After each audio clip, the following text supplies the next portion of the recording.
Friends, ఇవాళ నిర్లక్ష్యాన్ని గురించి మాట్లాడుకుందాం. నిర్లక్ష్యం అనేది నాలోనూ ఉంటుంది, మీలోనూ ఉంటుంది. ఆ నిర్లక్ష్యం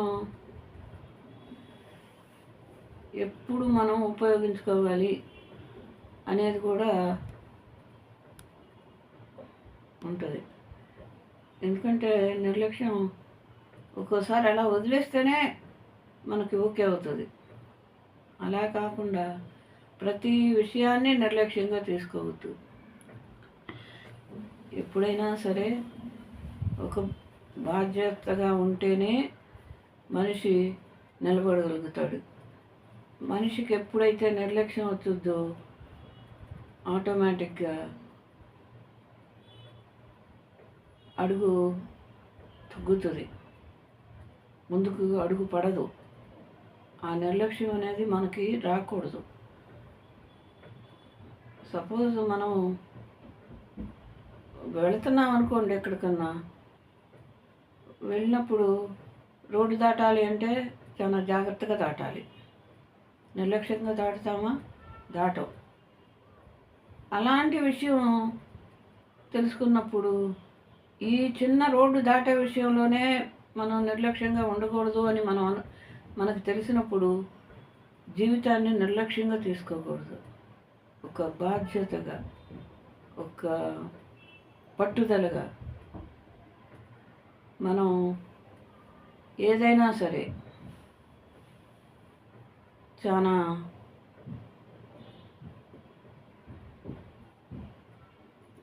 గొప్పగా దాన్ని ముందుకు నడవాలి. నిర్లక్ష్యం అంటే ప్రతి విషయంలోనూ వస్తుంది. చిన్నపిల్లల కాడ నుంచి నిర్లక్ష్యం వస్తుంది. చిన్నపిల్లలు ఆడుకునేటప్పుడు వాళ్ళకి తెలవకుండానే, అది నిర్లక్ష్యం అని కూడా తెలవకుండానే పరుగులు తీస్తారు, ఆటలాడతారు, పడతారు. అది చిన్నపిల్లలు కాబట్టి ఆ చిన్నపిల్లలుగా ఉన్నప్పుడు ఆ నిర్లక్ష్యం వాళ్ళకి దెబ్బ తగులుద్ది. అంతవరకే. పెద్దవాళ్ళు ఉంటారు కాబట్టి దాన్ని చెప్తారు, పరిగెత్తొద్దురా, నెమ్మదిగా ఆడుకోండిరా అని చెప్తారు. ఆ తర్వాత చదువు విషయంలోకి వస్తారు. స్కూల్కి వెళ్తారు, చదువుకోవాలి. కానీ నిర్లక్ష్యంగా చదువుకోకూడదు. స్కూల్కి వెళ్తున్నాం, వస్తున్నాం, వాళ్ళు ఫీజులు కడుతున్నారు, మనం పరీక్షలు రాస్తున్నాం, పాస్ అవుతే పాస్ అవుతాం, లేదా ఇంకో సంవత్సరం చదువుతాం అన్నట్టుగా ఉండకూడదు. చాలా బాధ్యతగా చదువుకోవాలి, జాగ్రత్తగా. ఫస్ట్ రావాలి అన్న ఇదితో చదవాలి. మనం ఫస్ట్ వస్తే ఇంట్లో అమ్మ నాన్న హ్యాపీగా ఉంటారు, స్కూల్లో విలువగా ఉంటుంది అని ఆలోచించుకోవాలి. ఇవాళ పిల్లలకి ఆలోచన తక్కువగా ఏమీ లేదు. ప్రతి విషయంలోనూ చాలా తెలివితేటలుగా ఉంటున్నారు. కాబట్టి ఇది కూడా ఆలోచించుకోండి. కాబట్టి నిర్లక్ష్యం దేన్నే చేయొద్దు. ఆఖరికి కాలేజీలకు వెళ్తున్నారు, చదువుకుంటున్నారు. చదువుకోవటం, బయటకు వెళ్ళి చదువుకునేవాళ్ళు ఏమాత్రం నిర్లక్ష్యంగా ఉన్న జీవితాలు తల్లకిందులైపోతాయి. ఎందుకంటారేమో, ఈ రోజుల్లో ప్రేమ అంటున్నారు. ప్రేమ అంటే లవ్వా, ఎఫెక్షన్ అనేది కూడా వాళ్ళకి తెలియని పరిస్థితుల్లో వాళ్ళు ఉండిపోతున్నారు. కాబట్టి అది అలా నిర్లక్ష్యం ఉండదు. మనం ఏ పని మీద వెళ్ళామో అది సాధించుకోవాలి అంతే. వేరే వేరే ఆలోచనలకు కానీ, అడ్డదారులకు కానీ, ఇలాంటి వాటికి మగపిల్లలు కానీ, ఆడపిల్లలు కానీ ఎవరైనా సరే ఆ పనిని కరెక్ట్గా నిర్వహించాలి. అంతేగాని నిర్లక్ష్యంగా జీవితాన్ని మీరు వేస్ట్ చేసుకోవద్దు.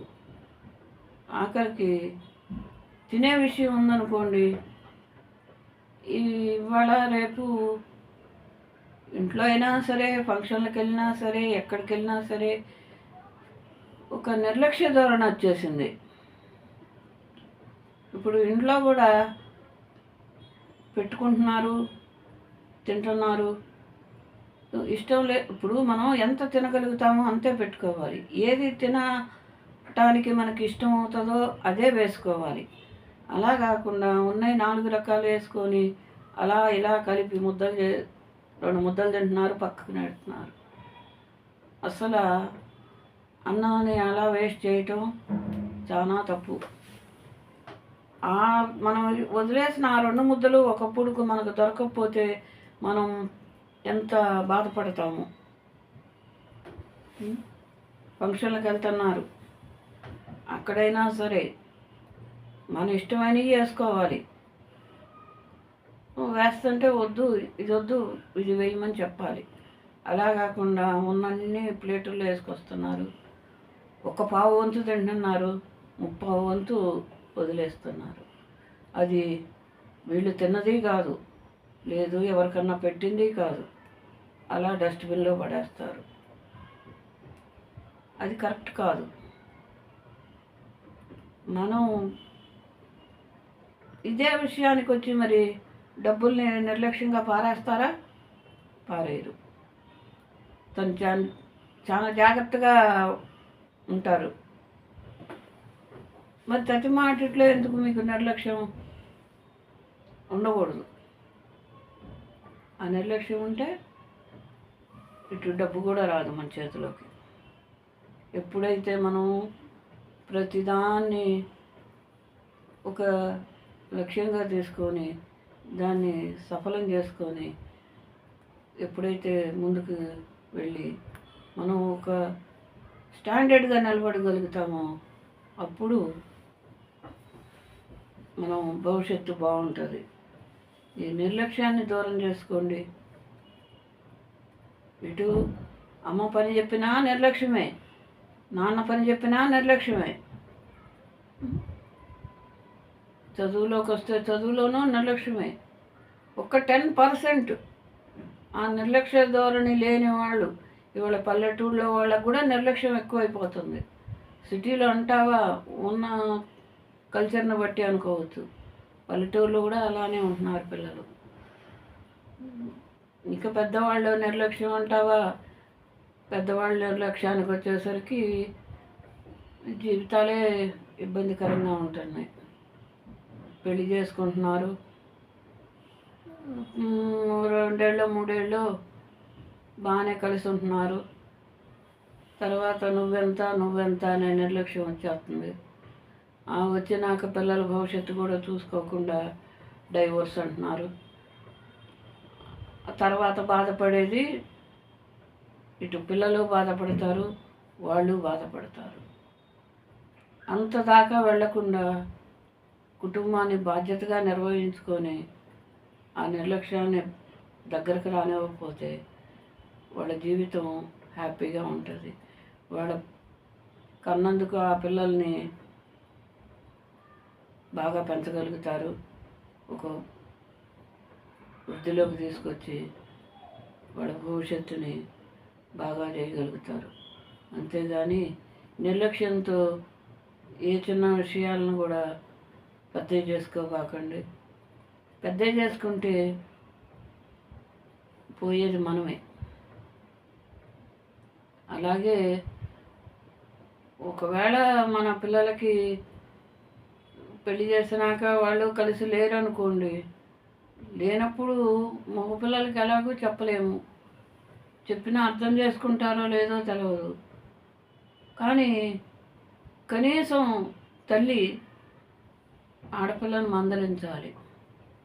ఎందుకంటారేమో ఒక్కొక్క విషయంలో ఒక్కొక్కసారి ఆ తల్లి కూడా కొన్ని ఇబ్బందులు పడి ఉండొచ్చు, సర్దుకుపోయి ఉండొచ్చు. కానీ ఇవాళ ఆడపిల్లలు కూడా ఉద్యోగాలు చేస్తున్నారు, సంపాదిస్తున్నారు. అయ్యేసరికి ఇటు తల్లిదండ్రులు కూడా ఏం ఉంటే ఉంటాడు, పోతే పోతాడు, ఇది కాకపోతే ఇంకో పెళ్లి చేస్తాము అన్న నిర్లక్ష్యం వచ్చేసింది. వచ్చేసరికి పిల్లలు అన్యాయం అయిపోతున్నారు. అలా కాకుండా పిల్లల్ని మంచి మాటలు చెప్పి వాళ్ళని సర్దుకుపోయేట్టుగా సంసారం నిలుపుకునేట్టుగా ఉంటే బాగుంటుందని చెప్తున్నాను. కాబట్టి అందరూ తల్లిదండ్రులేంటి, పిల్లలేంటి, ఉద్యోగాల విషయంలో నిర్లక్ష్యం లేకుండా ఉద్యోగం చేసుకోవాలి. జీవితాన్ని నిర్లక్ష్యంగా వదిలేయకుండా సర్దుకుపోయి అన్నీ బాధ్యతగా చేసుకుంటూ ముందుకు వెళ్ళాలని నేను మీకు చెబుతున్నా. ఎందుకంటే ఇలాంటి విషయాలన్నీ మేము అనుభవించి చెబుతున్నాం, అంతేగాని మీకు ఏదో సరదాగా చెప్పాలని చెప్పటం లేదు. ఇవన్నిటినీ అనుభవించి ఇవాళ మీకు చెబుతున్నాము. ఇదే మా తల్లిదండ్రులు కానీ ఎవరైనా మాకు చెప్పటానికి అవకాశం లేదు. ఇవాళ వచ్చిన ఈ టెక్నాలజీని బట్టి మీకు అన్నీ తెలుసుకోగలుగుతున్నారు, నా బోటాళ్ళు చెప్పగలుగుతున్నారు. కాబట్టి మీరు జీవితాన్ని నిర్లక్ష్యంగా చూసుకోకుండా బాగుండాలని నేను మీకు చెబుతున్నాను. నచ్చినట్టయితే లైక్ చేయండి. లేదంటే మీకు కొంచెం విషయం ఇబ్బందికరంగా ఉండదు నాకు తెలిసి. ఈ నిర్లక్ష్యం అనేది ప్రతి ఒక్కళ్ళ జీవితాలలోనూ ఉంటుంది. కానీ ఇంకేదన్నా చిన్న పొరపాట్లు ఏమైనా జరిగితే మాత్రం కామెంట్ చేయండి, తెలుసుకుంటాను.